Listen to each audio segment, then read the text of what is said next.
Welcome back to the Unpopular View. I'm Michael Brown. In our first segment, Tex, Kissoon, and I talked about sepsis in the United States, what it is, what it costs, and why most Americans are dangerously unaware of it.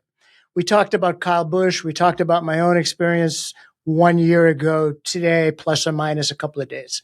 But the United States, as hard as it is to say, this is the fortunate part of the story.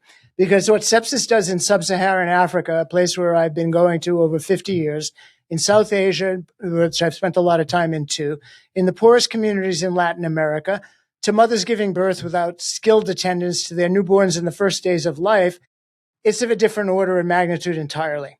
We're talking about hundreds of thousands of preventable deaths every year from infections that a trained birth attendant and a $1 antibiotic would stop. And here's what I want American listeners to hold on to as we go into this segment. This is not a foreign aid story. The antibiotic resistance being driven by untreated and undertreated infections in the global south is degrading the same pool of drugs that your ICU depends on. What happens in Lagos, Nigeria, and Dhaka, Bangladesh does not stay there. Tex is going to walk us through the global picture, the numbers, the geography, and what it actually looks like on the ground when a health system has almost nothing to work with. Okay, Tex, take it away, please. Yes. So you rightly pointed out, Michael, the issue of sepsis is not confined to any one country or any one region. There's a saying that Paul Farmer, the late Paul Farmer, who was a health expert in global health at Harvard University, said that borders are porous like semi-permeable membranes. The free patches of infection and disease and sepsis, but at the border stops policy, medications, and the resources that cause these conditions. And this is one of the issues in the world.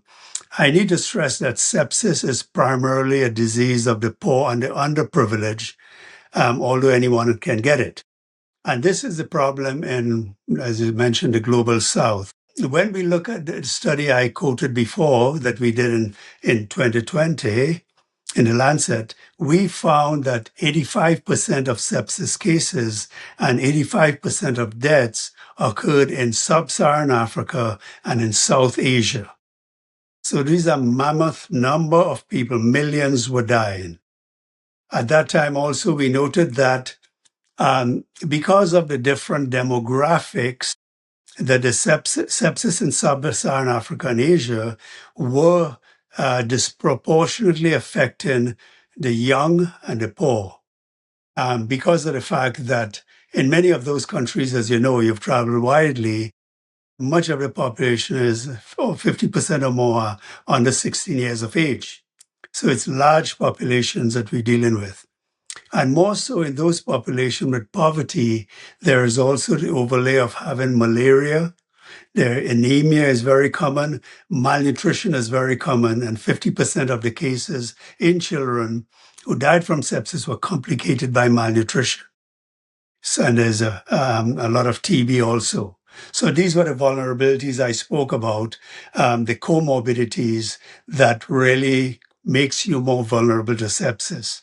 So it was like a perfect storm in these areas. And these were led to the high numbers. You also mentioned the issue of mothers and newborns, mothers and children. Yeah. And it is a travesty in the world when a mother dies during childbirth. Much of that is preventable. And in fact, I'm sad to say, it seems the figures in the United States is the second most common cause of maternal deaths. It was similar in the UK also. So we have a problem here too. It's less in numbers, but it is still the second most common cause of maternal deaths. The other thing that most people don't realize is that the mother and newborn, I consider them a dyad that is inviolable. If a mother, the studies have shown that if a mother dies or is very sick during childbirth, a newborn has a 90% chance of dying within a year in those countries. And under 5 children, half may die because the child's health depends on maternal health. And vice versa, if a newborn dies, the mother's health is affected. It's pretty morally and practically staggering what's going on with maternal and neonatal sepsis in the global south. But I saw a number, please correct me if I'm wrong, that just in terms of neonatal sepsis, 3 million cases a year globally in the first 28 days of life and 180,000 deaths. Is that right? That's correct. I think it's more than 180,000, but 3 million cases, yes. Wow. So going back in the first segment, you mentioned a professor. I don't know if it was a professor from Harvard or some university that talked about sepsis as a bellwether for the public health system. Would that be also true in Sub-Saharan Africa and South Asia also? Yes, I think the health system, obviously, it's a very complex system. You can see the amount of money that is spent in rich countries, and we're still not doing very well. In this situation, it is very difficult for someone to envision what happens in those countries where there is poverty, there is lack of transport to get to health care. Even when you get to healthcare, you have to pay for drugs and those things. Like you go and you have sepsis, they will give you a script to go across the road somewhere and buy the antibiotics. There are no fluids in the hospital, or the fluid and most of the drugs stock out at half the month. So half the month there is nothing. There is no follow-up of patients, and there are very few doctors and nurses. So the system by itself is poorly resilient. There is nothing there. And that is one of the reasons why the mortality within systems is that high.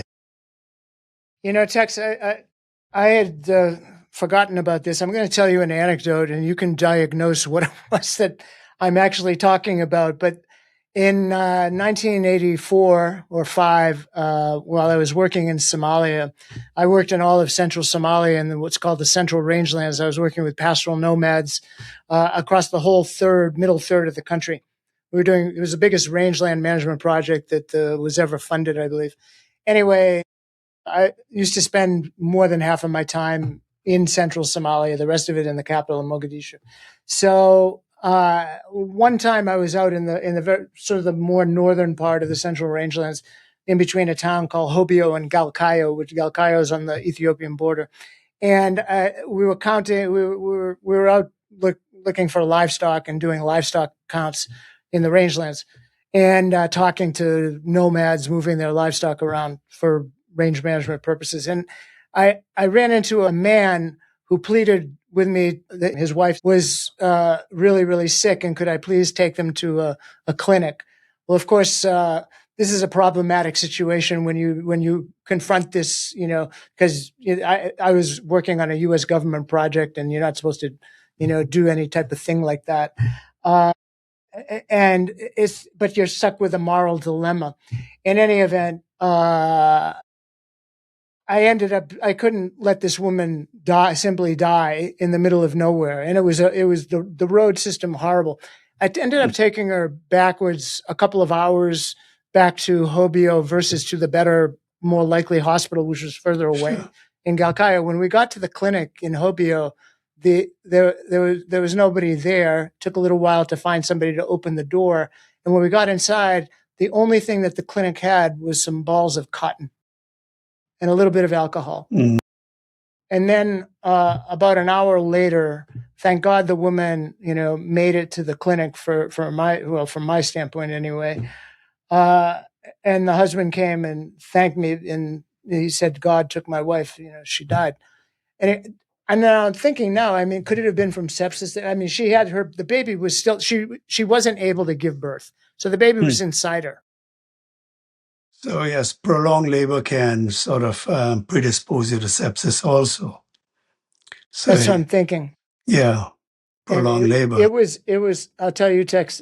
That was a painful ride.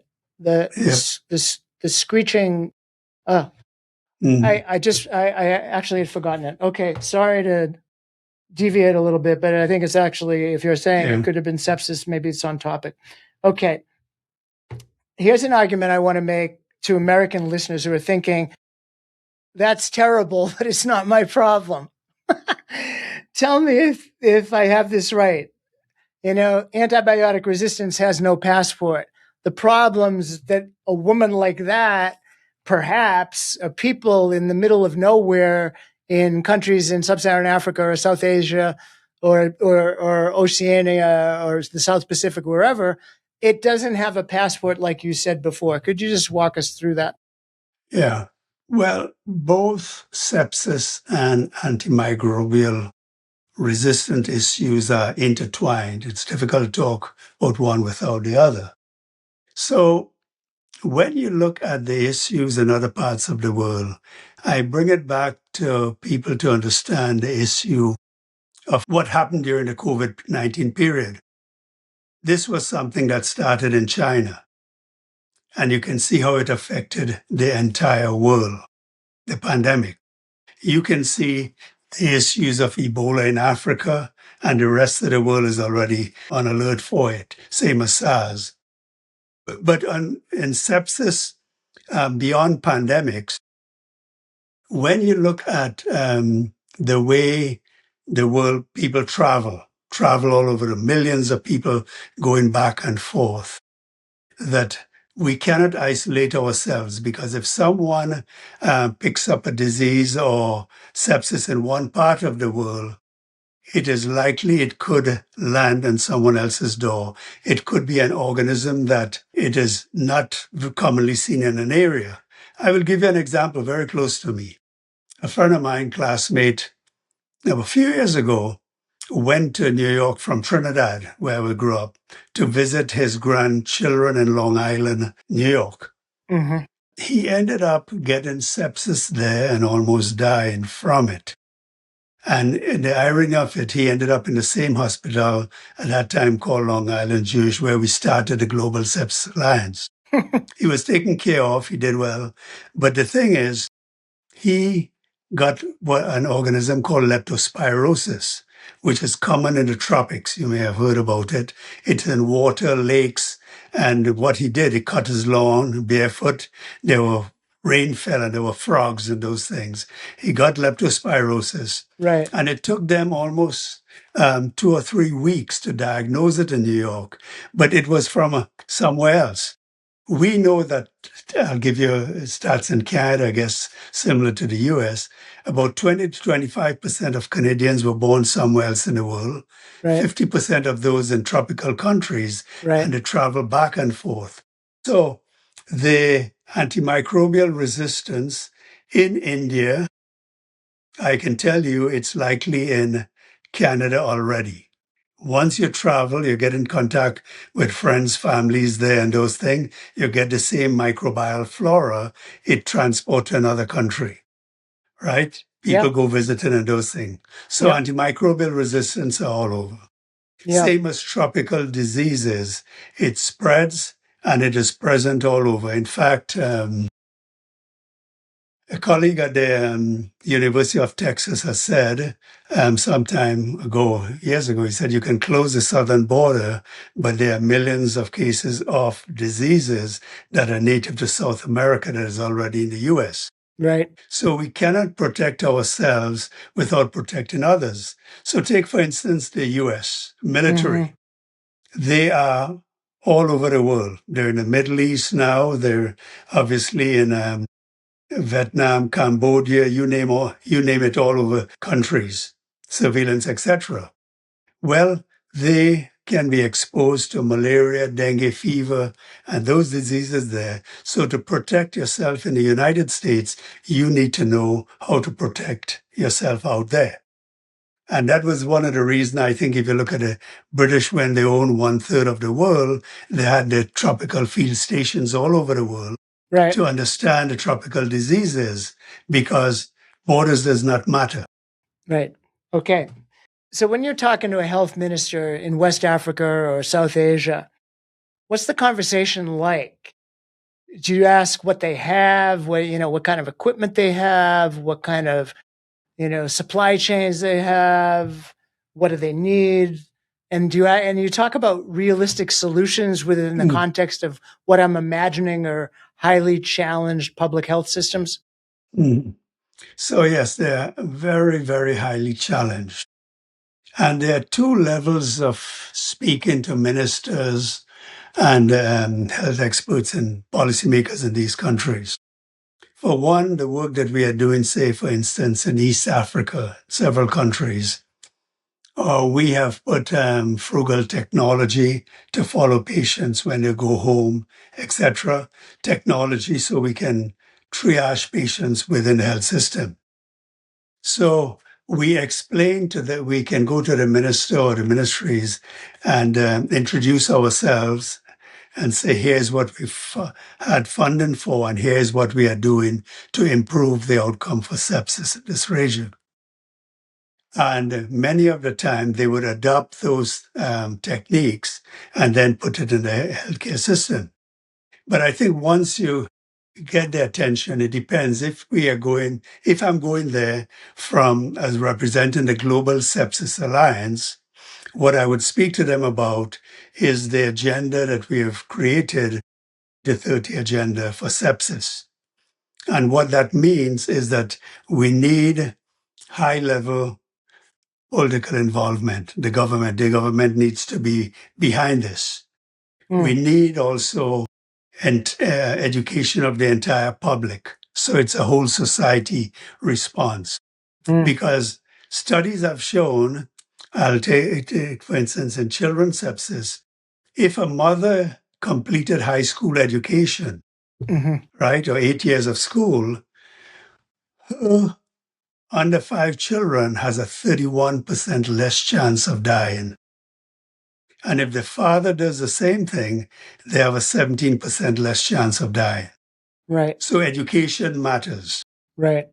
right? Education of patients and families. And so we'll tell them the fact is that here is the agenda, education of the public, use of technology, simple technology, the importance of prevention. And I think that that's the best bang for your buck. The clean deliveries, the sanitation, nutrition, public health checkup, etc. that we mentioned already. At the same time, I think that we have to find ways of creating a community of practice with them to show them that this is important. And where it's important also is showing them the numbers in their areas. So what I would do is show them as compared to many other parts of the world, where they stand when it comes to antimicrobial resistance, where they stand when it comes to under 5 mortality, where they stand when it comes to maternal mortality. So the figures don't lie. You show them that, and then you try and help them by telling them that here are some realistic solutions. But I think in many of these countries, we have to be very careful and cannot come to the table with high technology, high cost solutions. It's not going to work. Right. We have to start with the common issues, prevention, and robust public health initiatives as a Right. start. It's, when you talk about a whole of society and, the necessity for political involvement at the highest levels, this is kind of a classic international development challenge. Mhm. The kind of work that I've been doing for a long time, it's hard no matter what the quote unquote sector is, whether it's public health or the work I mostly worked on was natural resources management, economic development, things like that. But I can tell you just quickly before we end this segment, I did work on healthcare waste management issues and was dealing with the U.S. government involvement in Kenya in healthcare waste management. This is about probably 8 years ago, 7, 8, 9 years ago. I can't remember. And the situation was frightening in terms of needles. It was all the needles that were found in hospital sites. That USAID, the CDC, and even the military involvement in the Kenyan healthcare system dealing with HIV. Everybody was very big on the side of doing shots, Mm. giving people jabs, but they weren't very attentive to where all the materials that were doing all the jabbing were then ending up. And that waste care management system was hellacious. And I had conversations with people at very high levels of government and the Kenyan government, and also obviously with USAID, because the situation was, to say the least, dramatic, just in terms of, if you went, when I went to the dump in Mombasa and looked at the number of people living in, in waste, and just imagining the kind of disease spread that was happening just because of that. So, this is a whole of society education, but it's also, there's a certain enforcement. You can have all the regulations that you want, but somehow there has to be follow through too. Okay, so we know who's dying and where. In our final segment, you and I, Tex, are going to turn to the hardest question: what actually gets done about this? Who pays for it? And what does the world look like in 10 years if we do nothing? The numbers are frankly frightening and the stories are kind of scary. So this is the end of segment 2, and we'll be back shortly with segment 3.